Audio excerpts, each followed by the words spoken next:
रक्सी चेक गर्ने तरिका रक्सी चेक गर्नु पऱ्यो कतिको कडा भएछ ए हाम्रो चाहिँ रक्सी देख्नुभयो कस्तो कडा रहेछ भनेर यसरी बल्छ है मिठो रक्सी चाहिँ हो यहाँ ऊ त्यो के भन्छन् त्यो बाफमै क्या मखमै पो बलेको गाँठे अरे लु देख्नुभयो अरे नि हौ एक बोतल मात्रै झरेछ अरे खै त थोरै चाखो मलाई हातमा लाउनु त त्यो पिर्कोमा हान्नु कस्तो भएछ एक बोतल भन्दा यहाँ खानु नपाउने भयो त कसैले मलाई मात्रै हुने भयो त अरे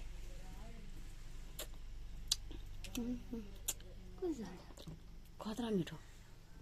अरे नि यसो कसैलाई नदिउँ त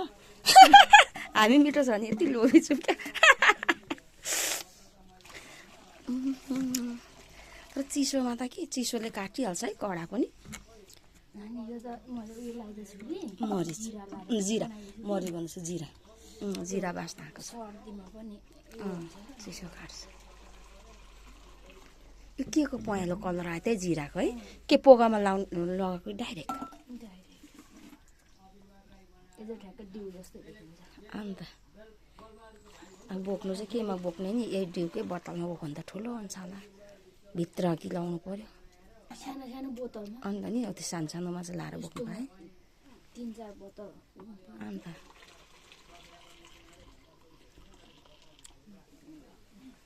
नपुग्ने हो ए नभरिने हो कि बाँड्नु चाहिँ नपुग्ने भएको नभरिने हो कति ताता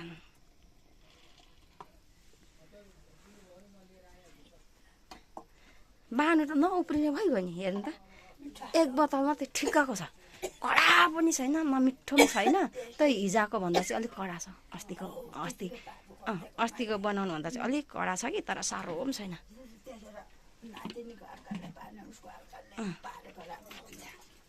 ठिक्कको छ है बुहारी कडा पनि छैन पन्यालो पनि छैन यति त भएछ यहाँ हेर्नु बोतल भरिएन एक जम्बु भएन गिलेनको कुरा गर्नुहुन्छ छैन चाख्नु त ठिक्क छ यो त चिसोमा पनि काट्छ चिसोले पनि पन्यालो हुन्छ नि त हामी पहिला कडा कडा रक्सी पार्थ्यौँ अनि उयो गर चाख्नु त जिब्रोमा घुमाउनु त चिसोले काट्छ घुमाउनु त जिब्रोमा त्यस्तो कडा पनि छैन ठिक्कको छ चिसोले काट्छ नि त चिसोले पन्यालो बनाउँछ चिसोसँग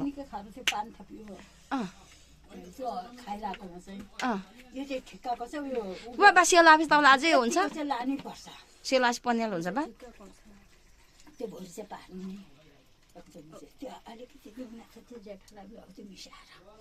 कडा चाहिँ यहाँ मिसाउँ त त्यसो भए कडा छ भन्नुभएको होइन पानी मिसाएर पन्यालो पार्नुभएको अन्त के गर्नु हुँदैछ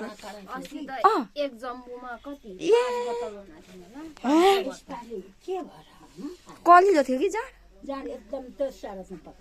छिप्यो कि अनि फेरि मर्चा धेरै लायो भने मर्चा अनुसार हुन्छ मर्चा थोर भयो भने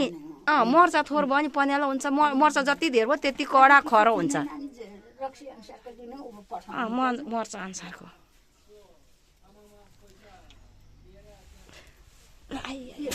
यो चाहिँ अब के सुँगुरलाई झिक्नु आउनु भएको यो के लिन आउनु तातै छ त्यो त तातो छ